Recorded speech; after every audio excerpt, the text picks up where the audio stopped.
Uncle, आप हर रोज यहाँ लंगर में भोजन करने आते हैं? उस नौजवान लड़के ने लंगर की लाइन में अपने आगे खड़े उस अधेड़ उम्र के व्यक्ति से पूछ लिया। हाँ, मुझे यहाँ के लंगर का स्वाद बहुत अच्छा लगता है और आज तो मैं अपने पूरे परिवार के साथ यहाँ लंगर खाने आया हूँ। वह आदमी मुस्कुराया। अंकल, आप रहते कहाँ हैं? मैं यहीं पास में रहता हूँ। वह सड़क के उस पार सामने जो कपड़े की दुकान दिख रही है ना, वह मेरी ही है। अच्छा, तब तो आपकी कमाई भी बहुत अच्छी खासी होगी। हाँ, मेरी कमाई तो ठीक ठाक हो जाती है। आपके घर में किसी चीज की कमी तो नहीं रही होगी कभी, है ना अंकल? नहीं नहीं, कोई कमी नहीं है। भगवान का दिया सब कुछ है मेरे पास। मेरी गाड़ी देख रहे हो, 12 लाख की है। सामने पेड़ की छांव में खड़ी कार की ओर इशारा करते हुए उस आदमी का सीना चौड़ा हो गया। लेकिन इन सब बातों को नजरअंदाज करते हुए वह लड़का उस आदमी से फिर एक सवाल कर बैठा। अंकल, आपके घर में हर रोज भोजन तो बनता ही होगा?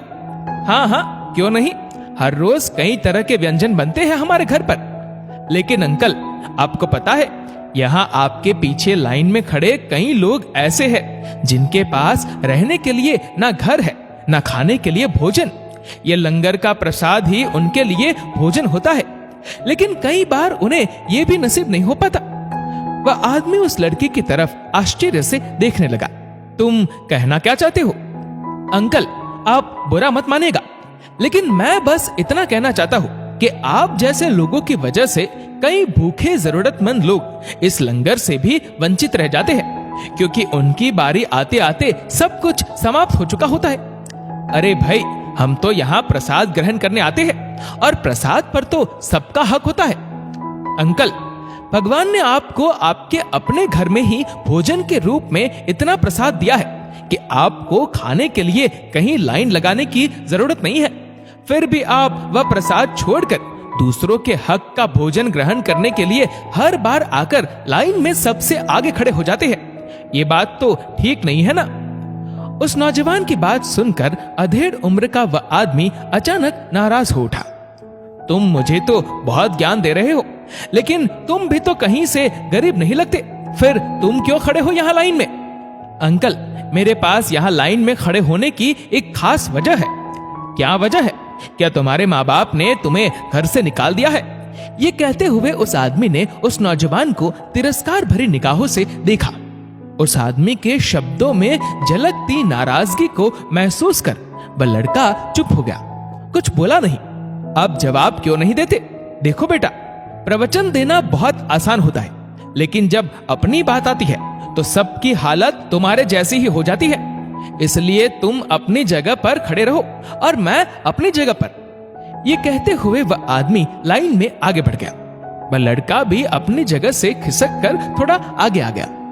आगे खड़ा वह आदमी अपने पूरे परिवार के साथ लंगर का भोजन लेकर पेड़ की छांव में खड़ी अपनी गाड़ी की ओर बढ़ गया। इधर वह लड़का भी अपनी बारी आने पर लंगर का भोजन लेकर उसी पेड़ की ओर बढ़ा जहां उस आदमी की कार खड़ी थी। वह आदमी अपने पूरे परिवार के साथ पेड़ की छांव में बैठकर लंगर के भोजन का आनंद उठा रहा था। तभी उस आदमी की नजर दोबारा उस लड़के पर पड़ी। वह लड़का वहीं थोड़ी दूर पर जमीन पर पड़े दोनों पांवों से अपाहिज एक भिखारी को लंगर का वह प्रसाद दे रहा था, जो उसने खुद काफी देर चिलचिलाती धूप में खड़े होकर अपनी बारी का इंतजार कर बड़ी मुश्किल से पाया था। उस अपाहिज भिखारी के अलावा भी ऐसे कई भूखे जरूरतमंद उस पेड़ की छांव में वहां बैठे थे, जिनकी निगाहें लंगर का भोजन पाने के लिए अपनी बारी का इंतजार कर रहे थे। यह नजारा देख प्रसाद के नाम पर भरपेट भोजन प्राप्त कर चुके उस आदमी के हाथ का निवाला हाथ में और मुंह का निवाला मानो हलक में ही अटक गया।